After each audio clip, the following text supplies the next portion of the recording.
जितने भी बच्चे एमएनएस में लगे हुए हैं, जिनसे बातचीत हुई है, जो उन्होंने बताया है, उसी हिसाब से हम आपको गाइड करेंगे।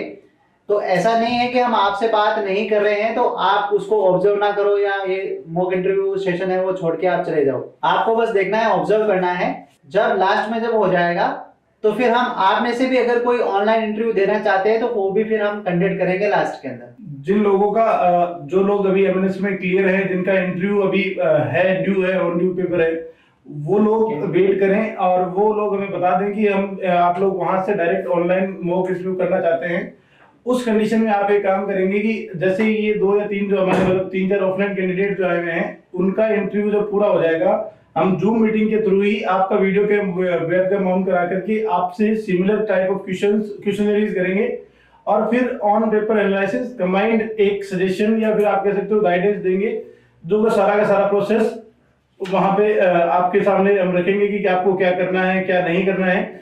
और ये देखिए, ये जो इंटरव्यू की जो प्रोसेस है वो पूरी हमने अपने सिमुलेशन बेसिस पे लिए लोगों से, जिन लोगों का सिलेक्टेड कैंडिडेट्स हैं, जो लोग जनरल इंटरव्यूज में जाते हैं, उन सबसे पूछ करके कोशिश ये रही है कि हम आपको एक मोस्टली वो इन्वायरमेंट दे सके, एक बार एक सिमुलेशन दे सके। तो आपका कोऑपरेशन सबसे, जितना आपका कोऑपरेशन रहेगा उतना ही अच्छा ये सेशन जाएगा आपके लिए भी और हमारे लिए भी। तो हम थोड़ी देर में शुरू करेंगे, जैसे हमारे जो ऑफलाइन कैंडिडेट्स हैं उनके साथ। तो ठीक है, फिर हम शुरू करते हैं। और जो लोग अपने ऑनलाइन से जुड़ना चाहते हैं, ऑनलाइन इंटरव्यू देना चाहते हैं, वो प्लीज हमारे जो अपना एमएनएस का ग्रुप है, व्हाट्सएप ग्रुप, उसमें टेक्स्ट कर दें। जिन लोगों का पेपर क्लियर हो चुका है, वो अभी नहीं आ पाए ऑफलाइन, कहीं आउट ऑफ दिल्ली हैं या फिर किसी भी जगह पे हैं, तो वो प्रॉपर ऑफलाइन ऑनलाइन इंटरव्यू के लिए प्रिपेयर रहे। हम जैसे ही ऑफलाइन का इंटरव्यू पूरा हो जाएगा, आपके साथ जूम मीटिंग पे सीधा सेशन करेंगे। तो मिलते हैं अभी, जस्ट विद इन 5 मिनट हम शुरू कर रहे हैं आज का सेशन। आ जाओ। यस।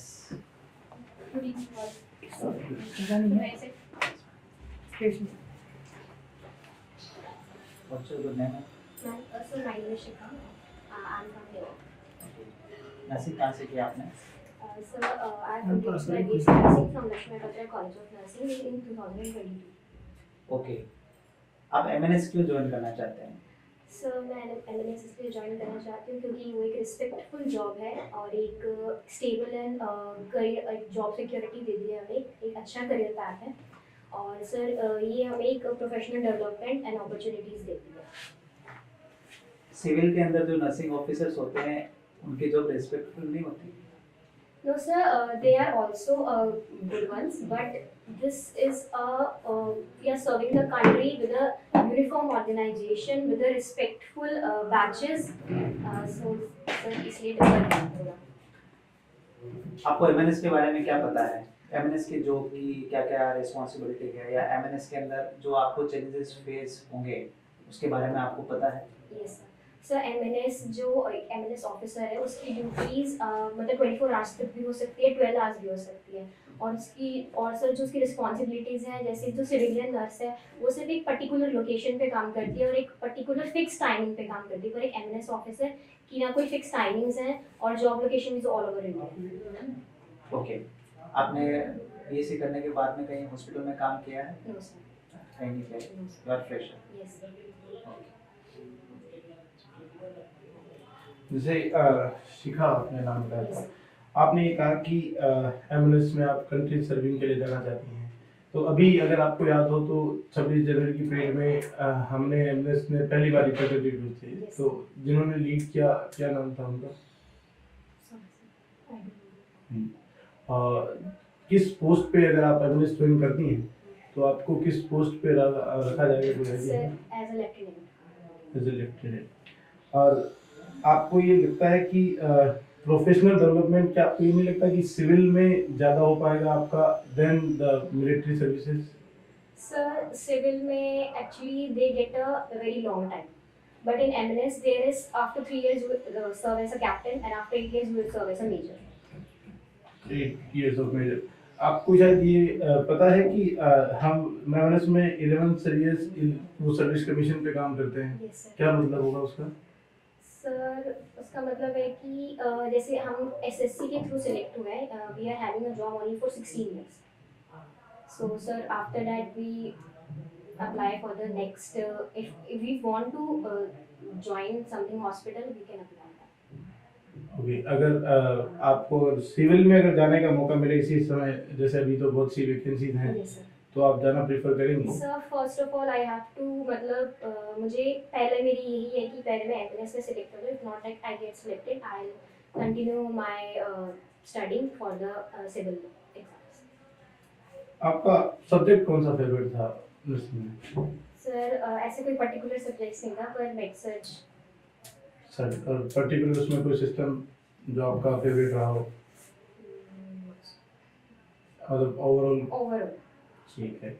अगर मान लीजिए इन केस आपके सामने एक पेशेंट आता है जिसको अभी अभी बर्न की कंडीशन से सफ़र कर रहा हो और आपको उसे फ्लूइड देना है, यस सर. तो प्रेफरेंस किस फ्लूइड को पहले देते हैं? सर प्रेफरेंस पहले रिंगर लैक्टेट को देंगे. फिंगर लेक्टेट, और बर्न की कंडीशन में आपको हाइपर कैलीमिया देखने को मिलता है। Yes sir. फिर हाइपर कैलीमिया शायद रीनल लेक्टेट का कॉन्ट्राइंडिकेशन होता है, तो ऐसा क्यों कि हम कॉन्ट्राइंडिकेशन होने के बाद भी हाइपर कैलीमिया में रीनल लेक्टेट देंगे?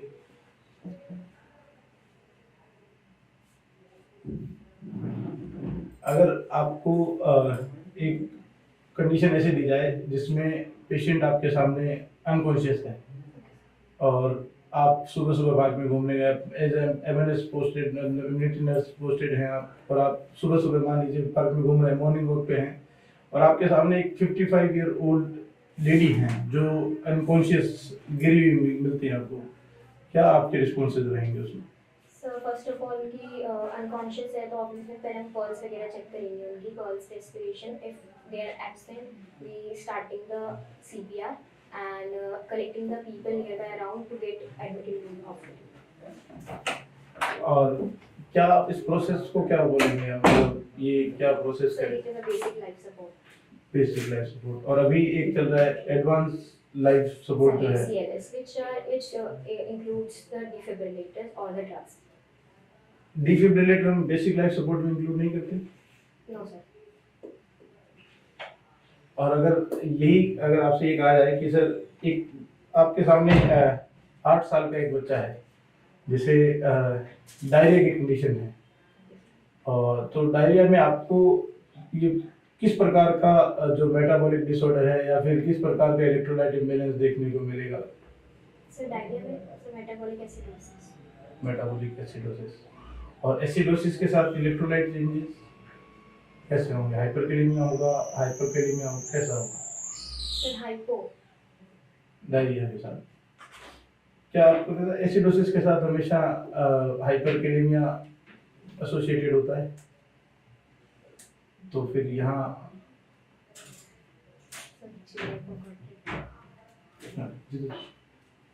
हाँ, तो शिखा जी जैसे कि आपने बताया आप एमएनएस में जाना चाहते हैं और जॉब सिक्योरिटी के लिए, तो जनरली आप जैसे कि एमएनएस डिपार्टमेंट में कोई काम कर रहे हैं, वहाँ पे आपके पास में एक जनरली ऑब्जर्वेशन के लिए एक बीबी आया है, जस्ट लाइक आपने उसको एब्जॉर्व किया ना, आपने असेस किया उसको, अच्छी तरीके से देखा, देखने के बाद में आपको पता लगा कि जब बच्चा नॉर्मल है, कोई भी एक्टिविटी नहीं कर रहा है, तब बच्चे की बॉडी के अंदर आप लोगों को साइनोसिस दिखाई दे रहा है, और जब बच्चा क्राई कर रहा है या फिर वो फीडिंग कर रहा है या अदर एक्टिविटीज कर रहा है, तो आपको उस कंडीशन में बच्चे की बॉडी जो है वो पिंक कलर की दिखाई देगी।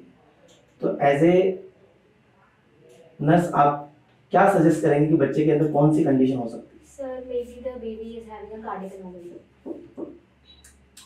क्यों आपको पता है कि कार्डियक अनोमलीज के अंदर जब बेबी रेस्टिंग कंडीशन में होता है, यस, तब बच्चे की बॉडी जो होती है वो आई थिंक पिंक देखने को मिलती है, और जब बच्चा क्राई करता है या फिर फीडिंग करता है तो उस टाइम पे कार्डियक अनोमलीज में ऑक्सीजन की डिमांड ज़्यादा होती है, तो शायद उस टाइम पे क्राई या फीडिंग करेगा तो शायद ऑक्सीजन की डिमांड को पूरा करने के लिए प्रॉपर तो है नहीं, कार्डियक अनोमलीज है तो ब्लड सर्कुलेशन प्रॉपर नहीं हो पाएगा, तब उस कंडीशन आपको ब्लू दिखाई देगी यानी कि साइनोसिस दिखाई देगी, यस। अब मैं आपसे पूछ रहा हूँ कि जब बच्चा रेस्ट में होता है उस कंडीशन के दौरान आपको बॉडी पिंक दिखाई देगी, लेकिन जब बच्चा क्राई कर रहा है, फीडिंग कर रहा है, उस टाइम पे आपको बॉडी आपको पिंक दिखाई देगी। तो क्या आपको नहीं लगता कि ऐसी कंडीशन बच्चे के लिए कोई ना कोई नेजोफेरिंक्स की प्रॉब्लम हो सकती है? कहीं ना कहीं नोज आपका ऑब्स्ट्रक्ट हो सकता है ना, तो ऑब्स्ट्रक्शन की वजह से जैसे आप लोग कॉर्नल एट्रेसिया के नाम से, है ना, तो कॉर्नलाट्रेजिया होता है तो बच्चा फीडिंग करता है तो माउथ ओपन करता है, क्राई करेगा तब ओपन करेगा तो शायद ऑक्सीजन प्रॉपर जाएगी। Yes, sir. तो आई थिंक जब फीडिंग है क्राई करेगा तो उस टाइम पे साइनोसिस नहीं होगा। Yes, yes got it. yes. चलो जनरली एज ए नर्स आपको पीडियाट्रिक को सीपीआर दे रहे हैं, Okay, sir. ओके। पीडियाट्रिक जब आप सीपीआर देते हैं तो सीपीआर देने से पहले एज ए नर्स आप सबसे पहले काम क्या चेक करेंगे बच्चों के अंदर सीपीआर स्टार्ट करने से क्या चीज़ देखेंगे? So, pulse देखेंगे. सपोज करें कि बच्चा रेस्पॉन्स प्रॉपर कर रहा है, So, sir, response proper है बेबी का. तो सर CPR तो देंगे. हाँ तो यही तो मैंने आपसे पूछा कि सबसे पहले अगर बच्चा अगर आपको सीपीआर देना सबसे पहले क्या चीज़ करेंगे, Response check. कैसे? सर बेबी को मतलब जेंटली मतलब उठा के देखेंगे कि बाय मतलब बेबी कुछ कर रहा है या नहीं कर रहा. सर रिस्पॉन्स एक्टिविटी चेक करेंगे उसकी. एक्टिविटी आप चेक करेंगे कैसे, उसको बोलेंगे बाय अपगार्ड स्कोर. और आपने आई थिंक पढ़ा होगा कि आपको बच्चे को अगर सीपीआर देना तो रेस्पॉन्स चेक करने के लिए आपको टैक्टाइल स्टिमुलेशन आई थिंक देना पड़ता है ना। अगर बच्चा रेस्पॉन्ड नहीं कर रहा देन उसके बाद में आप क्या चेक करेंगे, पल्स, पल्स चेक है ना। करेंगे. देन उसके बाद में फिर आप सीक्वेंस से फॉलो करते हैं, आप कौन सी सीक्वेंस आप सीपीआर देंगे, सबसे पहले क्या चीज़ मेंटेन करेंगे बच्चे में? सर पहले एयरवे मेंटेन करेंगे. क्यों? सर प्रॉपर एयरवे मेंटेन करेंगे. फिर sir then breathing. Sir then circulation. आपको नहीं लगता कि बच्चे के अंदर सबसे पहले टेम्परेचर को मेंटेन करना चाहिए न्यूबॉर्न के अंदर? Yes sir. क्यों? सर हाइपोथर्मिया में बेबी हो सकता तो है. सबसे पहले तो आप टेम्परेचर मेंटेन करेंगे, हम्म. ओके। जनरली क्या डोज आप सीपीआर न्यूबॉर्न के दौरान एडीआर की देते हैं? एरिया की डोज निकाल में. तो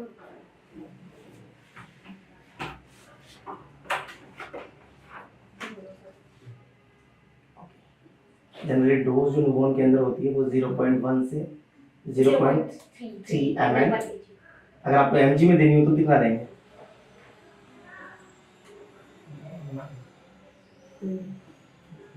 ओके, जा रहे हैं काम कर रहे हैं उनको नहीं मना करता. सिखा आपका जो एंट्री था लास्ट में नहीं हुआ. हाँ चलो सकते हैं. हाँ बोलो. आपका एंट्री था वो ठीक था, आप कॉन्फिडेंस आपके अंदर है अच्छा, स्पीकिंग आपका बहुत अच्छा है, ठीक है, और लुक्स भी आपकी सिंपल है, ठीक है। अपने आप को ऑर्गेनाइज मैनर में रखना है वहाँ पे, ठीक है, वेल ऑर्गेनाइज मैनर, ठीक है। उनको ये नहीं लगना चाहिए कि आप बहुत एंजाइटी में हैं, बहुत घबराए में हैं, या जनरली बच्चे क्या आते हैं कैसे भी चले जाते हैं। आप हॉस्पिटल्स में जा रहे हो तो एक नॉर्मल चीज़, सिविल में जा रहे हो एक नॉर्मल चीज़ है। अगर आप स्पेशली एमएनएस के इंटरव्यू पे जा रहे हो तो आपके हेयर वगैरह हैं वो प्रॉपर जैसे आपने टाई वाई कर रखे हैं वैसे होने चाहिए, ठीक है। नाम है आपका? Sir my name is Chetna. Chetna, कहाँ से किया आपने nursing Chetna? Sir I done my graduation from STD university Gurugram. BSc किया जेएनएम किया आपने? बीएससी किया है सर। एक होता है बीएससी नर्सिंग ऑनर्स, एक होता है बीएससी नर्सिंग, दोनों में क्या डिफरेंस है? आपने कौन सा किया है? सर हमारे कॉलेज में तो बीएससी नर्सिंग ऐसा कुछ नहीं था, लेकिन बीएससी नर्सिंग बेसिक किया है हमने। ओके, 4 इयर्स का कोर्स जो भी किया है। तो बेसिक करने के बाद में आपने कहीं हॉस्पिटल में काम किया है? नहीं ओके, उसके बाद में आपने क्या किया? Sir I prepared for government exam. Okay, कौन से ईयर के पास आउट है आप? सर 2023। 2023। ओके, इससे पहले कोई से एग्जाम्स दिए हैं आपने? नहीं sir, it is my first exam. First exam, ठीक है सर। जितना आपने बीएस नर्सिंग किया 2023 में, और अभी आप प्रिपरेशन कर रहे थे 2023 किस मंथ पास आउट थे आप? सर जुलाई 2023 में I pass out and I receive my registration from November 2023। November 2023। तो फोर्थ ईयर में आपका फेवरेट सब्जेक्ट जो आपको सबसे मनपसंद रहा हो वो कौन सा होगा? सर सब्जेक्ट्स तो सारी अच्छी हैं, ओबीजी भी अच्छी लगती थी, साइकियाट्री भी अच्छी है, एमएसएन भी बहुत अच्छी है। साइकेट्रिक चीज की। तो एक कंडीशन होती है साइकेट्रिक में, हम एक थेरेपी देते हैं, इलेक्ट्रोकन्वर्जिव थेरेपी। उसमें अगर हम एनेस्थेटिक ड्रग की बात करें तो कौन सी ड्रग प्रेफरेंस में यूज में लेंगे हम? सर 3 टाइप्स के ड्रग्स देते हैं हम जनरली ईसीटी के अंदर। मसल रिलैक्सेंट देते हैं और एटोपिक सल्फेट देते हैं फॉर डिक्रीज द सलाइवेशन, और तक्साइन फोलिन देते हैं, और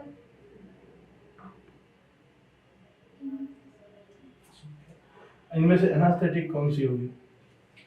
सर सक्सिनाइन फोलिन।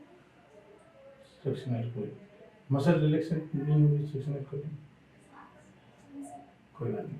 अब अगर मान लीजिए अगर आपके सामने एक सिचुएशन ऐसी रखी जाए कि एक प्रेग्नेंट लेडी है आपके सामने, और वो आप उसका गेस्टेशनल एज है लगभग 19 वीक ऑफ गेस्टेशन है, और वहाँ पे उनका बीपी जो आ रहा है वो लगभग अभी आ रहा है 140/90। तो ये किस कंडीशन की ओर इंडिकेशन करता है? सर 140/90 है तो मतलब पेशेंट जो है क्रोनिक हाइपरटेंशन हो सकता है। अगर बिफोर 20 वीक्स अगर पेशेंट का बीपी ज़्यादा है 140/90 तो वो आगे जाके प्रेक्लेम्शिया भी हो सकता है, सर एक्लेम्शिया भी हो सकता है। अभी हाल फिलहाल उनका डायग्नोसिस क्या बनाएंगे आप? सर क्रोनिक हाइपरटेंशन, और सर अदर स्पेसिफिक टेस्ट कर सकते हैं for confirmation of diagnosis. Chronic hypertension की अगर आपको ड्रग ऑफ चॉइस देनी हो तो आप क्या देंगे pregnancy? Sir safest drug of chronic hypertension is methyl dopa. Drug of choice की बात कर रहे हैं, सेफेस्ट ड्रग और ड्रग ऑफ चॉइस में क्या फर्क हो सकता है? Sir safest drug of choice is that कि जिससे प्रेग्नेंट लेडी कोई भी हार्म ना हो, ना बेबी कोई हार्म हो, और सर सेफेस्ट मतलब कि जो किसी भी प्रेग्नेंट लेडी को हम दे सकते हो, और ड्रग ऑफ चॉइस जो स्पेसिफिक उस कंडीशन के लिए हम दे रहे हो, first line of drug as a.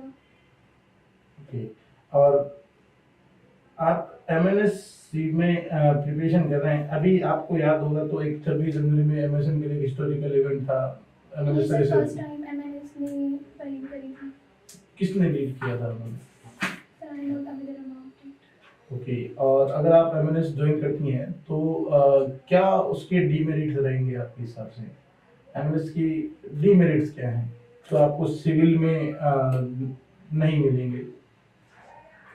Sir I don't think कि देयर इज हर जगह के डीमेरिट्स और मेरिट्स तो होते ही हैं। Sir I not aware about it. MNS को ज्वाइन करना चाहते हैं? Sir, because I always heard about MNS, or sir, in my family there is no one which belongs to army background. So sir, if I am not selected, so I am the one who is in our families first who join MNS. And sir, MNS have the responsibility to work integration with the nation. अगर आपको military nursing service join करना था तो आप 12th के बाद सीधा एक एमएनएस में मिलिट्री नर्सिंग स्टूडेंट्स के लिए एक एग्जाम लगता है, उसके थ्रू क्यों नहीं गए? Sir, I am not aware about it. और BS और सर मैंने भी सुना नहीं था, और BSc के बाद मैंने मिलिट्री नर्सिंग सुना था, तो फिर इसके थ्रू मैंने सोचा। अगर मान लीजिए अगर आपको अभी मैं ऑफर दूं, जैसे अभी बाहर सिविल में लगभग 80% अभी रिजर्वेशन फीमेल्स के लिए है, और आपको ऑफर दिया जाए कि एक आप सफदरजंग, जैसे आपने बताया दिल्ली से, हाँ, यस सर। अगर सफदरजंग हॉस्पिटल में आपको जॉब मिल रही है और एक आपको आरआर हॉस्पिटल दिल्ली में जॉब मिल रही है, किसे प्रेफरेंस देंगे आप? सर सफदरजंग। सफदरजंग। जी सर। जैसे कि चेतना आपने बताया कि आपने बीएससी नर्सिंग जो एसजीटी गुड़गांव से किया है, 2023 के पास आउट था ना, यस सर। और हॉस्पिटल एक्सपीरियंस आपके पास में है नहीं, है ना? नहीं सर। और जैसे कि आपने सीधा ही स्टडी करके आपका जो फेवरेट सब्जेक्ट था कोचिंग में, आई थिंक साइकेट्रिक ओबीजी बताया आपने ना, MSN। और एमएसएन। ओके, तो साइकेट्री के बारे में हम कुछ डिस्कशन करना चाहते हैं। जैसे कि पेशेंट है जिसके अंदर आप एमओआई ड्रग्स दे रहे हैं, तो ऐसे पेशेंट के अंदर कौन से फूड नहीं देना चाहिए? Sir, in which we have to avoid tyramine containing foods, sir, like जो old cheese है, vinegar है, because sir it can cause chronic hypertension in the female, or it can cause a hypertensive crisis. Okay. और किसी psychiatric patient को अगर आप TCA जो drugs they रहे हैं तो उससे पहले कोई डायग्नोसिस करवाना चाहेंगे आप? Tricyclic pancreatitis, sir, we have to check the WBC of a patient क्योंकि it can cause agranulocytosis. I think agranulocytosis तो सबसे ज़्यादा कोज करता है antipsychotic, Yes, sir. Antidepressant तो नहीं Yes, करता। sir. Yes, sir. कौन सी एंटीसाइकोटिक ड्रग सबसे ज़्यादा ए ग्रेनुलोसाइटोसिस कोज करती है? Sir, clozapine, I think. क्लोज़ापिन। और कौन सी एंटीसाइकोटिक ड्रग सबसे ज़्यादा प्रोलैक्टिन के सिक्रीशंस को बढ़ा देती है? Sir, जैसे कि सर ने अभी पूछा आपसे कि आपका ओबीजीवी फेवरेट सब्जेक्ट है ना, जनरली अगर आपको किसी पेशेंट को एक्लेम्सिया हुआ है और उसमें as a drug of choice आप MGF4 दे रहे हैं, तो उसका कॉमनली साइड इफेक्ट क्या देखने को मिलेगा? sir, magnesium sulfate is a vasodilator. तो sir in case respiration rate decrease हो जाता है, डिपेंडेंट रिफ्लेक्स एब्सेंट हो जाते हैं और सर यूरिन आउटपुट डिक्रीज हो जाता है, तो we have to check all this measures. Okay, तो चेतना जी, जैसा कि आप कहीं हॉस्पिटल में जॉब कर रहे हैं और उस टाइम पे आपको किसी बच्चे के अंदर रेड कलर के स्पॉट, पिंकिश रेड कलर के स्पॉट उसके फेस पे दिखाई दे रहे हैं, तो इस कंडीशंस को क्या बोलेंगे आप? कि बच्चे के अंदर कोई एलर्जिक रिएक्शन है या कोई स्किन के अंदर इन्फ्लामेशन हो गया है? आपने पढ़े हैं I think birth marks? Sir नहीं। नो। तो चेतना जी, जैसा कि एक सिंपल सा क्वेश्चन है जो कॉमनली सबको आना चाहिए आई थिंक मेरे हिसाब से, पीडियाट्रिक इमरजेंसी का क्वेश्चन है ना, पीडियाट्रिक सीपीआर से क्वेश्चन लेते हैं। तो अगर पीडियाट्रिक सीपीआर के दौरान आप किसी बच्चे के अंदर पल्स को चेक करना चाहें तो मोस्ट कॉमन प्रिफर्ड साइट कौन सी होती है पल्स चेक करने की?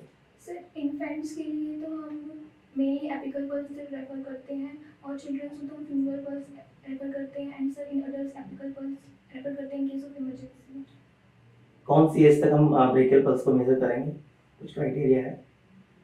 ये सर क्राइटेरिया है पर आइडिया।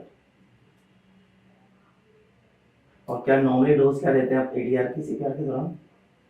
सर 1:10,000 देते हैं। डोज अमाउंट जो होता है एडीआर का? वो तो कॉम्बिनेशन है ना, बंदे से वो तो जनरल उसका combination डोज है। कितना दोगे? No idea. ये आप बता सकते हैं कि क्या है? Sir it is an ED. Parts explain कर सकते हैं इसके क्या क्या parts? Sir I am not aware पर आई हाँ, विल जस्ट यू ट्राई जो भी आपको बताओ। सर ये ईडी कब है जिसको मर्फी आई भी बोलते हैं, मतलब मर्फी चैम्बर भी बोलते हैं। Murphy chamber? सर ये ईडी वैल्यू है दिस ट्यूब और सर इट इज ये कितने साल से ऊपर के बच्चों के लिए आप मतलब कितने साल से ऊपर के लिए एज में काम में ले सकते हैं आप? ये ट्यूब जो आपके हाथ में है सर अडल्ट्स के लिए ले सकते हैं। एडल्ट किसे मतलब कब से किस एज से आप एडल्ट कहेंगे? सर WHO के अकॉर्डिंग तो जो अडल्ट्स है अबव देन 18 इयर्स ओल्ड है। 18 ईयर से पहले फिर ये ट्यूब काम में नहीं ले पाएंगे। चलिए ये बताइए, जब से आपने नाम लिया अभी मर्फीज चैम्बर, कहाँ प्रेजेंट होता है मर्फीज चैम्बर?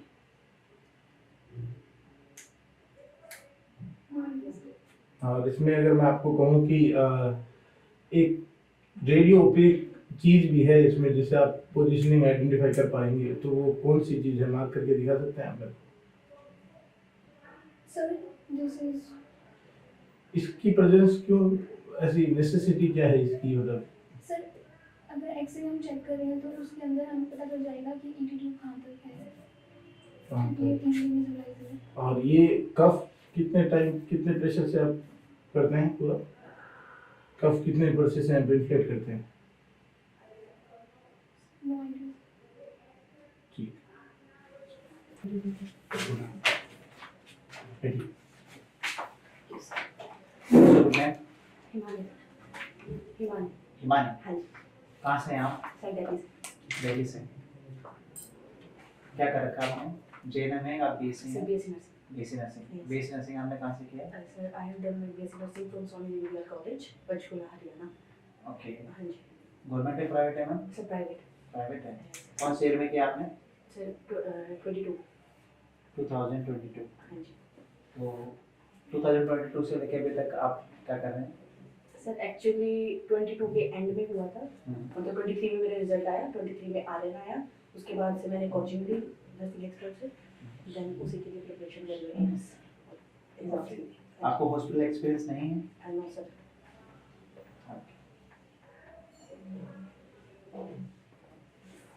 एमएनएस क्यों ज्वाइन करना चाहते हैं आप? सर एमएनएस सबसे पहले तो मतलब एक अपॉर्चुनिटी मिली, मैंने फॉर्म फिल किया, लकीली मैं क्लियर हो गई, तो एक तो ये है कि चांस क्यों ना दिया जाए, ऊपर से मतलब अच्छे इसका पर्क्स ज़्यादा अच्छे हैं, सोसाइटी में एक मतलब कहते हैं ना रुतबे वाली जॉब है वो है, और सर ये जो मतलब वो तो है ही जो हम अपने मतलब आर्मी ऑफिसर्स को या इन सब को मतलब एक उसमें केयर प्रोवाइड करना। आपको पता है एमएनएस की जो जॉब होती है वो बहुत चैलेंजिंग होती है। Yes sir. All over India कहीं पर भी आपकी पोस्टिंग हो सकती है, कुछ भी हो सकता है, कभी कहीं पर भी आपकी कभी भी पोस्टिंग हो सकती है। फिर भी आप ज्वाइन करना चाहते हैं?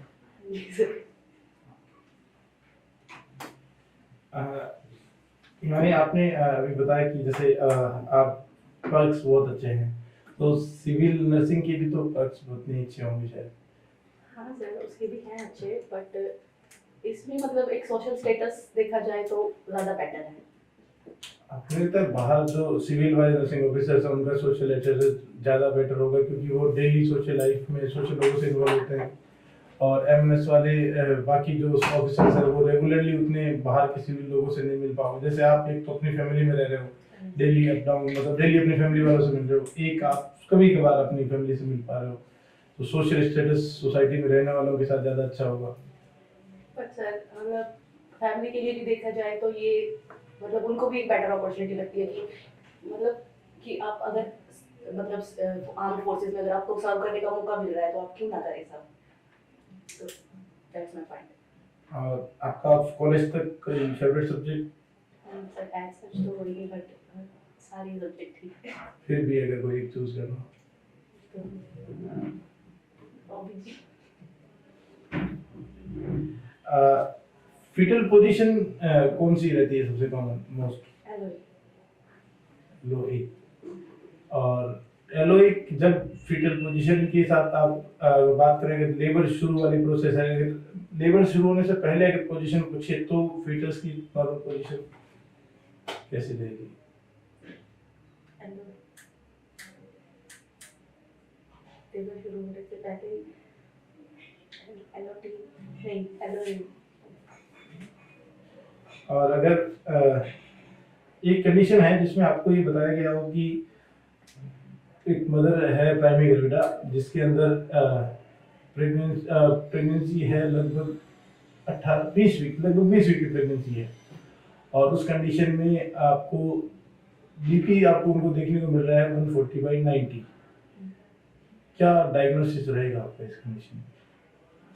सर वन टाइम 140/90 है या मतलब रिपीटेडली 140/90? 140/90 है रिपीटेडली उस कंडीशन 20 वीक है, सर मे बी प्रीक्लैम्सिया में भी और प्रेगनेंसी डायग्नोस कर सकते हैं कि if it is continuously 140/90, there is no मतलब इंक्रीज नहीं है उसमें, तो सर नॉर्मल भी हो सकता है, स्ट्रेस की वजह से भी हो सकता है, बट अगर फ्लक्चुएशंस होते हैं तो कंसीडर कर सकते हैं प्रीक्लैम्सिया। और अगर आपको एक कंडीशन जैसे कह सकते हो आप कि ओवर डायबिटीज करके एक कंडीशन होती है, ओवर डायबिटीज प्रेगनेंसी में, और जैसे गेस्टेशनल डायबिटीज है, गेस्टेशनल डायबिटीज कैसे डिफरेंस है नॉर्मल डायबिटीज से? सर गेस्टेशनल डायबिटीज मतलब आफ्टर 28 वीक जब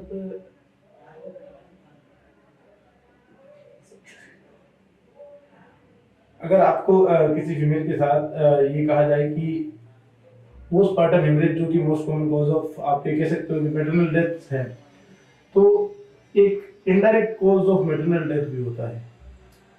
अगर आपसे कहा जाए तो most common indirect maternal cause maternal death का कॉज क्या हो सकता है? क्योंकि फीमेल में जनरली हम कहते हैं डायरेक्टली हेमरेज जो है वो कॉज होता है मोस्ट कॉमन, इंडिया में जो मोस्ट कॉमन। फीमेल्स में इनडायरेक्ट कॉज कौन सा हो सकता है? During pregnancy indirect cause of death क्या हो सकता है? सर इंडायरेक्ट कॉज ट्रॉमा में भी ट्रॉमा। अगर यही सिचुएशन अगर आपसे ये रखी जाए कि अभी अबॉर्शन जिस कंडीशन के डिक्लेरेशन में है, तो हम रिकरेंट अबॉर्शन के लिए किस क्राइटेरिया को प्रेफरेंस देंगे? क्या क्राइटेरिया होगा रिकरेंट अबॉर्शन का? सॉरी ब्रेक आउट हो रही हूँ। नहीं, आराम से तो सकते हैं, कोई बात नहीं, आप आगे नहीं है। सर मतलब पता नहीं क्या हो रहा है। ठीक है, ये एक्सप्लेन कर सकते हैं आप क्या क्या पार्ट्स है इसके साथ? इंटीट्यूब है, आपका इंटीट्यूब है, ये बेवल, सॉरी मर्फीज आई इसको बोलते हैं। ये इसमें जो ये है ये हमारी वोकल कॉर्ड गाइड होता है। सो ये रेडियो पे एक लाइन होती है और इधर से हाँ